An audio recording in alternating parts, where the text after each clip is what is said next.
అరటి పువ్వు కూర.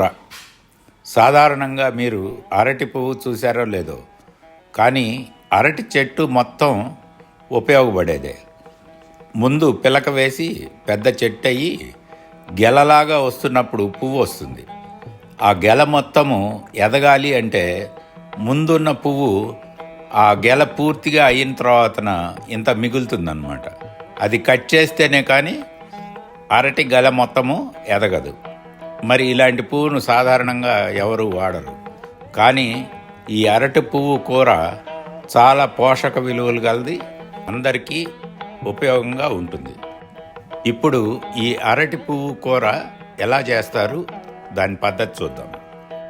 పెరటి నుంచి కోసుకొచ్చిన అరటి పూలలో రెండింటిని తీసుకొని అవి మనం ఈ వీడియోలో చూపిస్తున్న విధంగా పైన తొక్కు తీస్తూ లోపల ఉన్న పూలను ఓ పక్కన పోసుకుంటూ ఉండాలి. అన్నీ ఇలా ఈ అరటి పువ్వులో సగం దాకా పెద్ద పెద్దగా వచ్చే పూలు ఉంటాయి అన్నమాట. మొదటగా ఈ పెద్ద పూలు దొంగ దొర అనే ఈ బారుగా ఉన్న ఈయన, ఈ పైన ఉన్న ఈ చిన్న చిన్న తెల్లటి కవర్ లాంటిది ఉన్న, ప్లాస్టిక్ కవర్ లాంటిది ఉన్న ఈ రెండింటిని అన్ని పూల నుంచి ముందుగా వేరు చేసుకోవాలి. ఇట్లా వేరు చేసుకుంటూ ఉంటే ఈ పూలన్నీ ఒకవైపు, అటు వచ్చిన దొంగ దొరలన్నీ ఒకవైపు చేసేసి విడిగా చేసుకొని రెడీగా పెట్టుకోవాలి.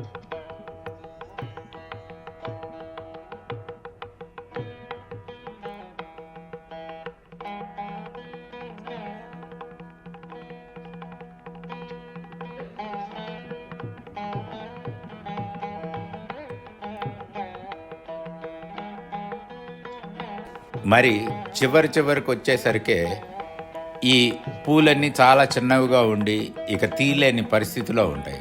ఇంకా ఆ దొంగ దొరలు గనక ఇక రాని స్థితిలో అవన్నీ కూడా కలిపి దంచుకోవడానికి రెడీగా పెట్టుకోవాలి. ఇట్లా దొంగ దొరలు తీసేసిన పూలన్నిటినీ కలిపి ఒక ట్రేలో ఉంచుకొని, ఇప్పుడు మనం చిన్న రోకలి ఉన్న తీసుకొని వాటిలో నెమ్మదిగా కాసిని పోసుకొని ఇవన్నీ మెత్తగా దంచుకోవాలి. మెత్తగా అంటే కచ్చా పచ్చాగా దంచుకోవాలి.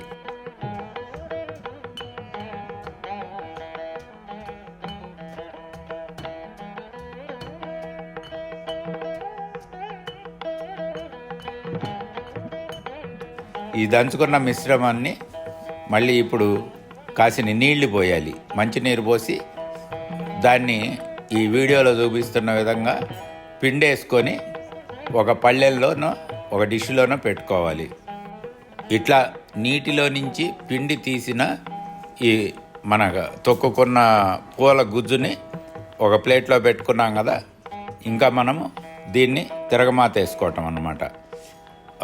మామూలుగా తిరగమాత దినుసులు, మిరపకాయ, ఇంకా కొత్తిమీర, కరివేపాకు అన్నీ వేసుకొని ఇంకో పక్కన పెసరపప్పు సగం ఉడకబెట్టి దగ్గర పెట్టుకోవాలి.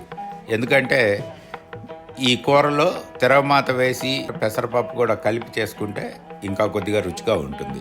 అరటి పూల మిశ్రమము గుజ్జుగా చేసుకున్నది తిరగమాతలో వేసుకొని ఇలా పెసరపప్పు అన్నీ వేసుకొని కాస్త చింతపండు కానీ నిమ్మకాయ కానీ పిండుకున్నా చాలా బాగుంటుంది. ఇది మంచి పోషక విలువలు కలిగి మరియు ఆడపిల్లలకు కూడా ఇది మంచిదని పెద్దవాళ్ళు చెప్పగా విన్నాము. మరి మీరందరూ కూడా ఎంతగానో ఈ ఉపయోగపడే కూరను చేసి చూస్తారని ఆశిస్తున్నాం. పద్మ రాము.